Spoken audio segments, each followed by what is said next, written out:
Hey, everybody, we're working on the classwork for today. I'm going to go through each of the problems, make sure you write them out exactly as I do in your Desmos space. This is classwork 323, and this is for Wednesday. So we're going to be doing the inverse operations from where the variable is to get the variable by itself. So the first thing when you're solving, you want to find the variable right here. We're going to get rid of the numbers that are furthest away first. So, and it stops at the equal sign. So the 17 is over here. We'll leave that over there for now. And I'm going to look on this side. -4 is further away than the 3. So I'm going to start by doing the inverse operation or the opposite operation to subtraction. So the opposite of subtracting 4 would be to add 4. First thing I need to think about. Whatever I do on one side of the equal sign, this side, I have to do on the other, make sure everything stays equal. That's what equals means. So -4, -4, and +4, if we put them together, we're going to be at 0. So that's the whole purpose of that. That goes away and just leaves me with 3 times x. And 17 plus 4 equals 21. No. Yes. So now we did our first step, and we still have 3 times x equals 21. X is not by itself yet. No, nobody likes their x's. Try to get rid of anything. They're just trying to get away from your x. So now 3 has to get away. We're going to do the inverse operation of multiplying by 3. And the opposite operation or inverse operation of multiplication is division. So I'm going to divide this by 3. But whatever I need to do on the left side of the equation, I have to do on the other side, the right side, or it won't be equal anymore. This is how we maintain equality.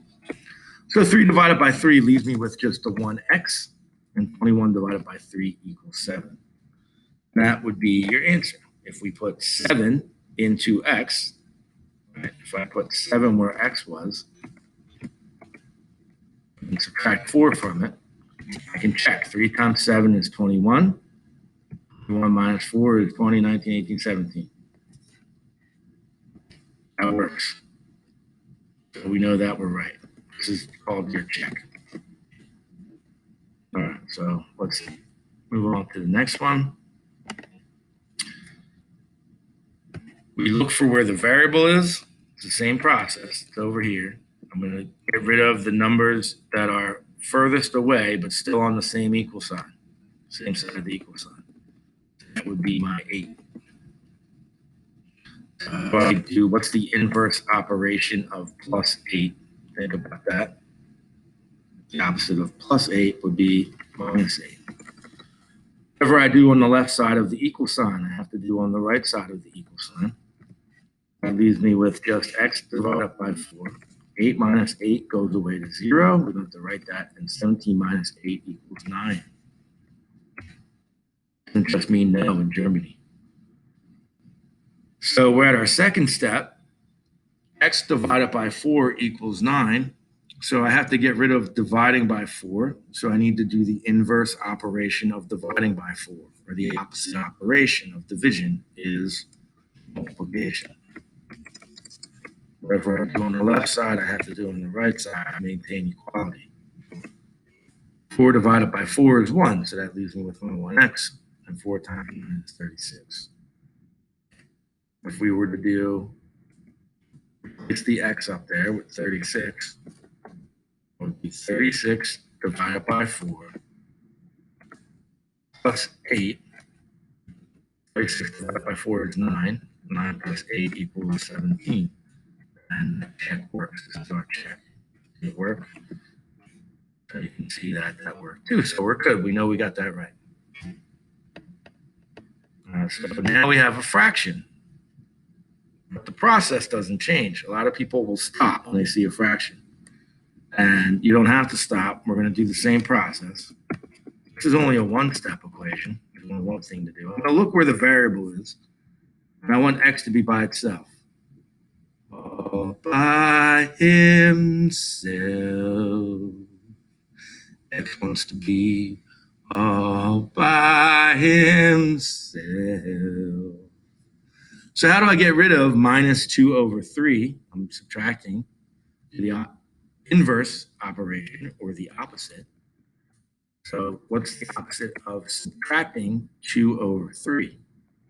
That would be adding 2 over 3. Whatever I do on one side, I have to do on the other to maintain equality.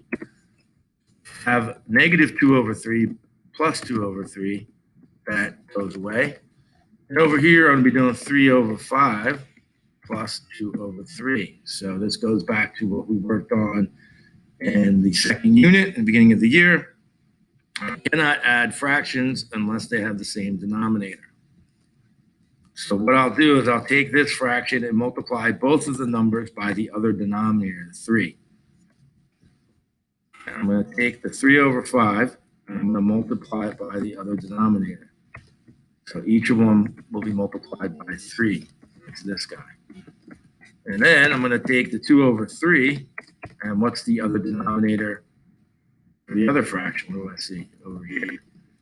And multiply them by 5. When I do that, 3 times 3 is 9. 3 times 5 is 15. Plus 2 times 5 is 10. And 3 times 5 is 15. I get the same denominator now. And once I have the same denominator, I can now keep the denominator. So it's going to stay 15 at the bottom. Denominator. And the numerators, the 9 and the 10, I can add. And that'll give me 19 over 15. As you can hear, the SAT testing is beginning. So now I'm going to turn this into a mixed number. I'm going to take 19 and divide it. Remember, this means division.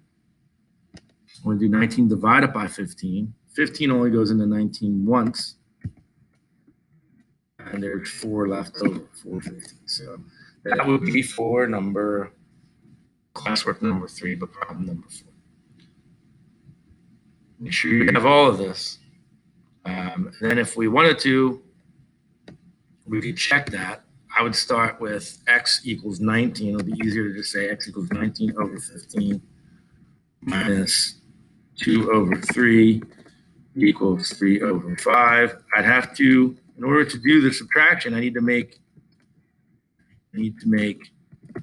this denominator the same as this. So I can do that by multiplying both of these by 5. 19 over 15 minus 2 times 5 is 10. 3 times 5 is 15. And that's going to get me 9 over 15, which I can reduce because 3 goes into both of those. So 9 divided by 3 is 3. 15 divided by 3 is 5. That would be your check. I'm more concerned that you understand this part. So if this is starting, this one particularly is getting you a little crazy, don't worry about the check on this one if you're not understanding it. So we can also do this. We did it with fractions. We did it with integers. We can do it with decimals. I just want you to show, because sometimes people see decimals or fractions and they just quit. But it's the same process. We're learning a process. I'm looking, where is the variable? It's over here on the left side. I got to get rid of what first? I'm going to get rid of the 3 first or the minus 2.4 first is your decision-making process. And remember, we're getting rid of the things that are furthest away, but not across the equal sign. So this is what I'm looking at. Furthest away from the A is the minus 2.4. So that'd be the inverse operation, which would be plus 2.4. Whatever I do on one side of the equal sign, I have to do on the other side. Negative 2.4 and positive 2.4 go away. 15.6 plus 2.4. So I'm going to start with the 4 plus 6 is 10. So I'm going to carry the 1. 1 plus 5 is 6 plus 2 is 8. And there's a 1 there. Now, 15.6 plus 2.4 is not 180. Now let's think about where the decimal should go. 15.6, and two more, like 15 and 2 is like 17. That decimal should be right here. Now I need to get rid of multiplying by 3 times a. So I'm going to get rid of multiplication. The inverse operation would be division by 3. So I'm going to divide 18 by 3 and divide 3 by 3. 3 divided by 3 gets me to my 1a. 18 divided by 3 is 6. And that would be your answer for that one. And then the last one, we're going to do the same way. I'm looking for my variable. Where is it? There he is. And then I need this side. So I'm looking over here. What do I got to get rid of? The furthest one away that's not across the equal sign. So the minus 8 would be, let's see. Whatever I do on one side, I have to do on the other. I have to work with my negatives. Let's think about this. I owe somebody $8. They give me $8. So I just give that. So that cancels out. My $8 went to the person I owed it to. So I don't have any money. I owe somebody else $20. Give them 8 of it. I didn't pay my debt off, so I still owe them money. That's what the negative means. And how much do I owe them? Well, I paid 8 out of 20, so there's 12 left. And we go to our next step. It's 4 times t, 4 times the number t. So we do our inverse operation. What's the opposite of multiplying by 4? Opposite of multiplying by 4 is dividing by 4. Go to both sides of the equation to keep it equal. 4 divided by 4 is 1. So now I finally know that there's 1t, and 1t would equal, what's negative 12 divided by 4? Well, negative divided by a positive, we have to remember it's a negative, and 12 divided by 4 is 3. If I were to check this one, I would do 4 times negative 3 minus 8. Let's see what that gets us. Positive times a negative is a negative. So that would be negative 12. I owe somebody $12.